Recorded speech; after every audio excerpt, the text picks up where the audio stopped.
The Falcons might have lost to the Seahawks, and I'm not trying to be that guy, but should we really even be mad at this point? It's the same storyline every week, and we get it.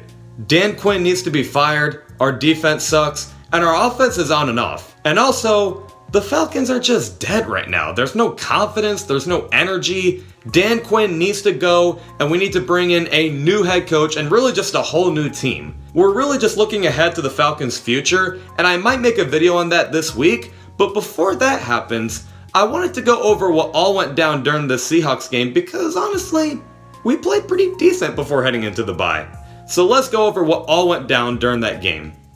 If you're new here, how these game recaps work is we go over three things. 1, what went good during the game. 2, what went bad during the game. And 3 is other news, like maybe one of our players got injured and we real quickly need to talk about that. But let's of course start it out with what went good during the game against the Seattle Seahawks, and the first thing that looked good was Matt Schaub. I was gonna say the passing game as a whole looked good, but the passing game is just consistently good every week. But people had their questions heading into week 8. People weren't sure if it was gonna look as good with Matt Schaub, and it did. Wasn't enough to win the game, obviously, but gotta give credit to Matt Schaub. He looked good out there. Hell no, he's not the future of this franchise, but the guy played well for his first start since I don't even know how long. The other thing that looked good was the pass rush.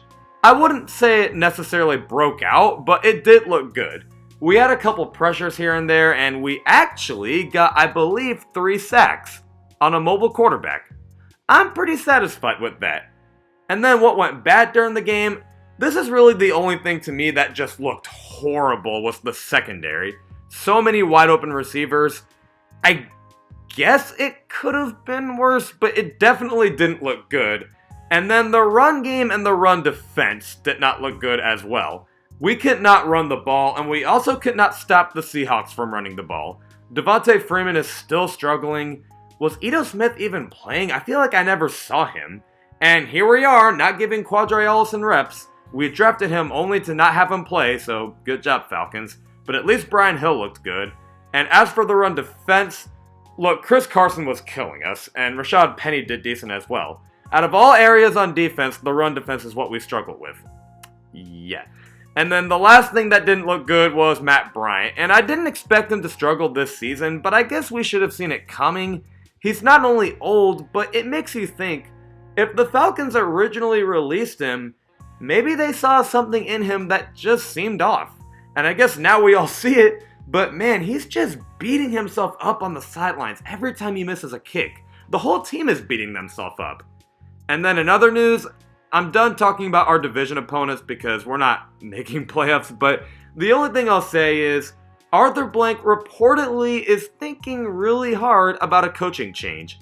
He and Dan Quinn probably have a good relationship and they're kind of afraid to make this change happen, but that's life. There's hard situations to deal with, but you gotta make the move you know is for the best. And the Falcons don't need Dan Quinn anymore. It's time, Arthur Blank. It's time. I wish Dan Quinn the best of luck, but the best of luck elsewhere, because in Atlanta, it is time to move on. Don't be scared to make this move, Arthur Blank. Just fire him. But anyway, that's all I have. Other than that, please make sure to smash that like button, blow up the comment section, hit that subscribe button so you don't miss any weekly content. New episodes every Tuesday and Friday at 11 o'clock a.m. Eastern. And I'll see you guys this Friday at 11 o'clock a.m. Eastern. Hope you all have a fantastic Halloween, and as always, rise up.